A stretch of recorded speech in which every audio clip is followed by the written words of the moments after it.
Digital സാങ്കേതിക സർവകലാശാല vice chancellor നിയമന തർക്കത്തിൽ സർക്കാർ അനുനയ നീക്കത്തിന് മന്ത്രിമാരായ പി രാജീവും ഡോക്ടർ ആർ ബിന്ദുവും ഗവർണറെ ലോക് ഭവനിൽ സന്ദർശിക്കും. VC നിയമന വിഷയം സുപ്രീം കോടതി നാളെ പരിഗണിക്കാനിരിക്കുകയാണ് ഈ നീക്കം. മേഘന മുരളി, തിരുവനന്തപുരം. മേഘന, good morning. ശരിക്കും സുപ്രീം കോടതി ഒരു കോംപ്രമൈസ് സാധ്യതയുണ്ടെങ്കിൽ നോക്കണമെന്ന് പറഞ്ഞിരുന്നു. അതിൻ്റെ അടിസ്ഥാനത്തിലാണോ ഈ സന്ദർശനം? കൂടുതൽ വിവരങ്ങൾ എന്താണ് നമുക്ക് ലഭിച്ചിട്ടുള്ളത്? തീർച്ചയായും അത്തരത്തിൽ ഡിജിറ്റൽ സാങ്കേതിക സർവകലാശാലയിലെ VC നിയമനവുമായി ബന്ധപ്പെട്ട് ഒരു അന്ത്യശാസനമാണ് സുപ്രീം കോടതി സർക്കാരിനും അതുപോലെ തന്നെ ഈ ഒരു തർക്കത്തിന്റെ ഭാഗമായി നൽകിയിരിക്കുന്നത്. അതിൽ പ്രധാനമായും സുപ്രീം കോടതി പറഞ്ഞിരിക്കുന്നത് ഇതൊരു സമവായത്തിലേക്ക് സർക്കാരും ഗവർണറും തമ്മിലൊരു സമവായം ഉണ്ടാകണമെന്നുള്ളതാണ്. അതിന്റെ ഭാഗമായാണ് അല്പസമയത്തിനകം തന്നെ മന്ത്രിമാരായിട്ടുള്ള പി രാജീവും അതുപോലെ തന്നെ ഡോക്ടർ ആർ ബിന്ദുവും ലോക് ഭവനിലെത്തി നേരിട്ട് ഗവർണറെ സന്ദർശിക്കുക.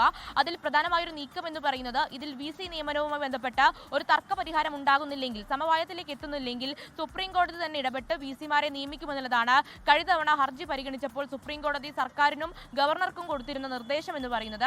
അങ്ങനെ സുപ്രീം കോടതി ഇടപെടാതിരിക്കുക, അല്ലെങ്കിൽ സുപ്രീം കോടതി ഈ ഒരു നിയമനത്തിന്റെ കാര്യത്തിൽ ഇടപെടാതിരിക്കുക എന്നുള്ള കാര്യം സർക്കാരിനും ഗവർണർക്കുമുണ്ട്.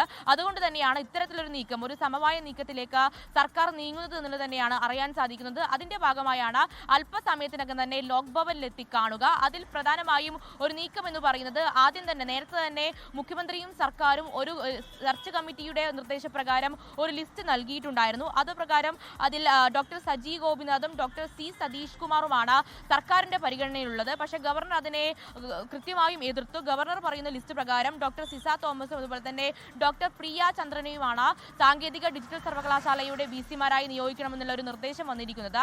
ഇതിൽ പരസ്പരം സർക്കാരിനും ഗവർണർക്കും എതിർപ്പുണ്ട്. അതിലൊരു ധാരണയിലേക്ക് എത്തുക എന്നുള്ളതാണ് പ്രധാനമായും ഈ ഒരു കൂടിക്കാഴ്ച കൊണ്ട് ലക്ഷ്യം വയ്ക്കുന്നത്. നാളെയാണ് വീണ്ടും സുപ്രീം കോടതി ഈ VC നിയമനവുമായി ബന്ധപ്പെട്ട ഹർജി പരിഗണിക്കുന്നത്. ഹർജി പരിഗണിക്കുന്നതിന് മുന്നോടിയായി ഒരു തീരുമാനം VC-മാരുടെ കാര്യത്തിൽ ഉണ്ടാക്കുക എന്നുള്ളതാണ് ലക്ഷ്യം. അതിന് മുന്നോടിയായിട്ടുള്ള ഒരു കൂടിക്കാഴ്ചയാണ് നടത്തുന്നത്. അതിൽ എന്ത് വിട്ടുവീഴ്ച സർക്കാരും ഗവർണറും ചെയ്യുമെന്നുള്ളത് തന്നെയാണ് നോക്കിക്കാണേണ്ടത്. അതിലൊരു തീരുമാനവും ഈ ഒരു കൂടിക്കാഴ്ചയ്ക്ക് ശേഷം ഉണ്ടാകും. ലോകത്തെവിടെയായാലും ഏത് സമയത്തും 24 വാർത്തകളും ഓഗ്മെന്റഡ് റിയാലിറ്റി പാക്കേജുകളും എക്സ്പ്ലെയിനറുകളും വിശദമായി കാണാൻ ഞങ്ങളുടെ YouTube ചാനൽ നിങ്ങൾക്ക് സബ്സ്ക്രൈബ് ചെയ്യാം.